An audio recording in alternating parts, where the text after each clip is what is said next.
Hi. Do you remember in school when we learned about the water cycle, how water evaporates then falls again as rain? But there was always a lingering question in my mind: how did water first form on our planet in the first place? As the years have passed, physicists have been able to answer this question. One in particular, Carl Sagan, asserted that water first arrived on our planet when stars first appeared. Stars aren't simply shiny things that twinkle in the night. Inside stars, a series of nuclear burning stages transform the star into an onion-like shell structure that produces heavier and heavier elements in its various stages. Elements like silicon, neon, calcium, copper, chromium, carbon, oxygen, the list goes on, and this causes the star to expand more and more. The last element to be produced by the star, the one that sits in the very core of the star, is iron, which makes the star resist any further compression and lose its ability to expand. The star then becomes a bloated ball of gas with a dense iron core, slightly similar to the size of planet Earth, resting at the very centre.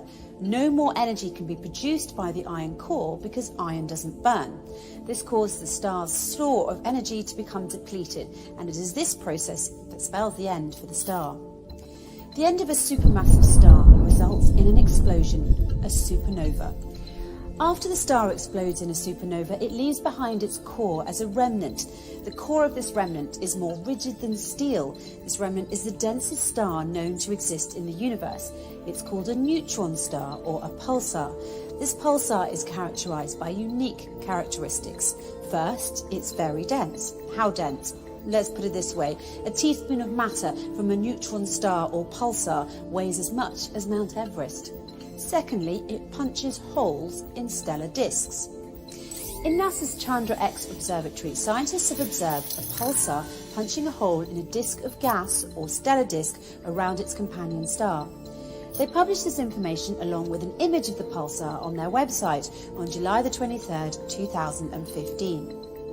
In the form of stardust, supernovas scatter the elements that surround the core of the star and that are made through nuclear fusion by the star out into the cosmos. And these are the same elements that make up other stars, planets, and everything on Earth, including our bodies. In her research work published in 2014 in the Astrophysical Journal, Goranka Bil-Albegovic and her research team described exploding stars as cosmic cement mixers in order to explain the presence of building material in space. They recorded that when the very massive stars die, they explode and litter space with a variety of elements. All the ingredients of cement have been found in such stellar remnants, meaning that stardust is not just dust, it is cement-like dust, which solidifies after being mixed with water.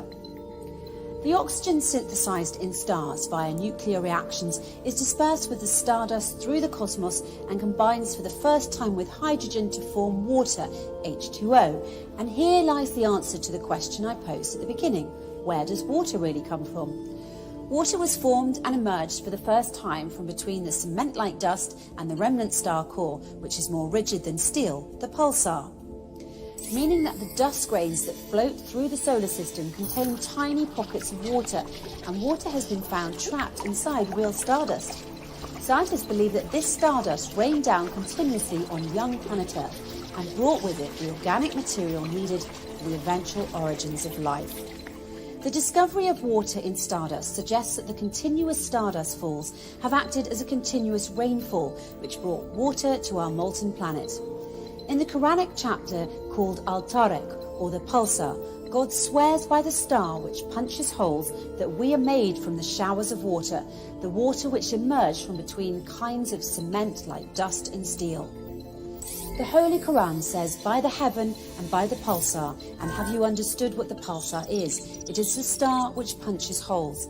There is not a soul that does not have a guardian over it, so man must consider from what he has been created. It was created from the water ejected, that is emerging from between the steel and cement-like dust.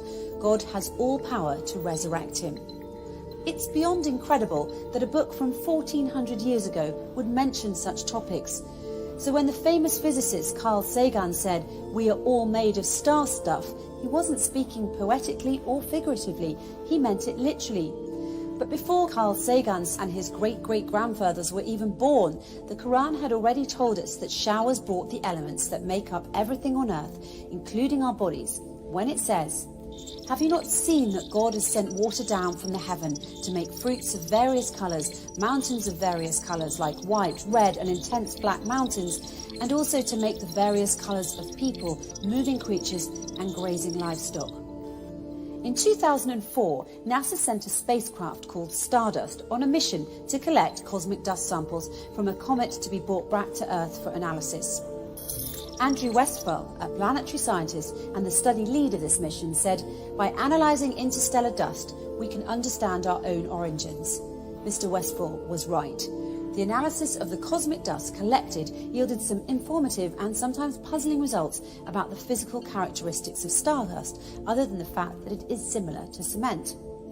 They found that it is sticky, covered in organic matter, as stated by Dr. William Revel, the Emeritus Professor of Biochemistry at University College Cork in Ireland.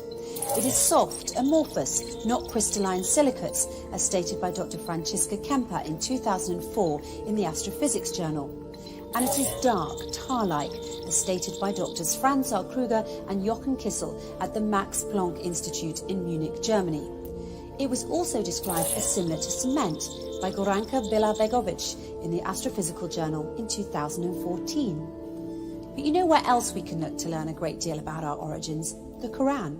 Not only does the Quran state that humans were originally created from dust, but it also states the physical characteristics of this dust in the following verses, and they are strikingly similar to what the scientists described later.